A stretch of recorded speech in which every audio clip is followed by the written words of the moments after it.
Hey guys, once again, another Juicer music review. I'm Christian, this is Sam. Today we're going to be reviewing Unknown Mortal Orchestra's second full-length album, 2.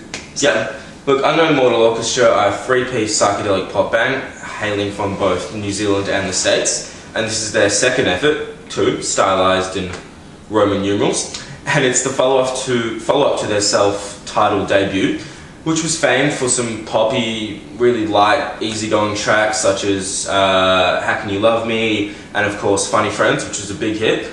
I remember the first time we heard Funny Friends, we were just chilling in some bar, and then the song came on and we just both stopped talking. Yeah, we both literally just went silent and we just sort of looked at each other. We have to find this song. It wasn't even that, it was like, I looked at you and you're like, do you know this? And he was like, no, I don't know this, do you know this? And we got out Shazam and got it, and immediately, we sort of just fell in love with their sound and their general vibe in their music. It was just really, really cool.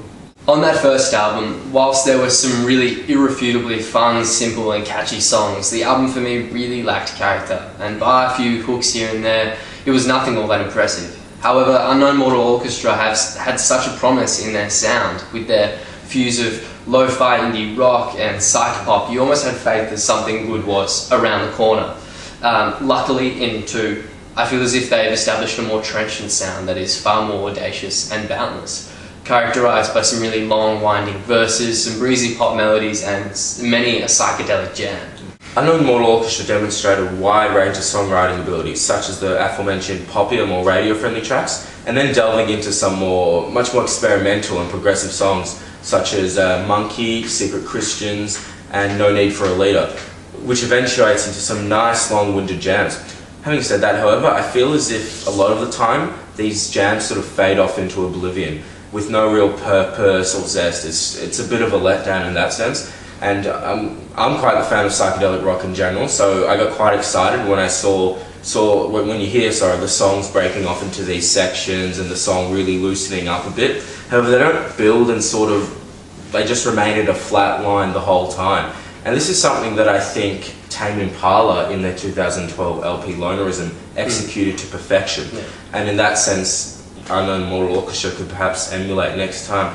But to put it short, the music as excellent as it is, it feels almost thwarted at times, as if further experimentation was inexplicably just cut short in the song. The album starts off with one of my favourites from the album, From the Sun.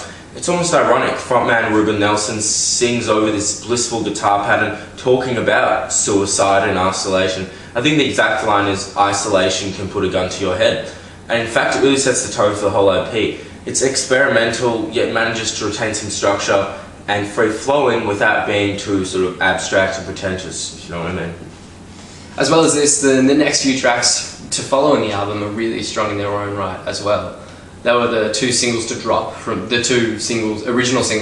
the album, which were Swim Like a Shark and So Good at Being in Trouble. And both tracks, I think, really characterise Unknown Mortal Orchestra's ability to write some really novel and psychedelic pop songs. Personally, the track So Good at Being in Trouble has to be one of the catchiest songs to have been released this year. I mean, I cannot get that chorus out of my head even now. It's so freaking catchy. It's playing in my head right now. I'd just like to quickly, before we finish, just touch on the lyricism, which I quite enjoyed all in all. Ruben Nelson's lyrics they're quite despondent, to be perfectly honest, ranging from feelings of isolation, inadequacy, being lovelorn, and it's such a nice change of pace because it's essentially contrasted with the music, which is so often upbeat, yet you have these lyrics that are telling you a complete different story. But look, I enjoyed the album, there's no doubts about that. My favourite tracks, definitely the 2 lead singles, which we previously talked about. From the Sun, that fantastic opener. Secret Christians, there's one of the more successful jams is displayed in that song. No Need for a Leader, I quite enjoyed that. I remember you didn't. I wasn't as huge on the track No Need for a Leader. That was one of my least favourites, to be honest. I found that main guitar line was just really mediocre and it wasn't as innovative. It reminded me of Led Zepp. I enjoyed it. For me, it was something that shouldn't have been more than a jam in the band room. Okay. But yeah, so I'm feeling probably maybe a 7.2 or 7.3 on this one.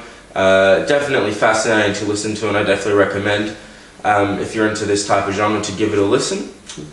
Yeah, for me overall, it really feels like they, from their first record, they've really come into their own a bit more and found their own sound. It sounds a lot more natural on the ears, and yeah, they've definitely come into their own a bit more in terms of their songwriting. Still a little bit inconsistent, but I really liked it. It had some really great sounds, and I'm feeling maybe a little bit more on this. I thought maybe a 7.7.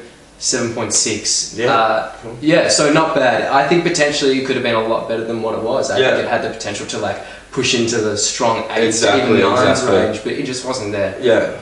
But it was still nonetheless, you know. Nonetheless, a really good album, very enjoyable. But let us know what you guys think. Comments below, hit the sub box, hit us up on our website, juicymusic.com. And yeah, you know, we'll see you next time. See ya.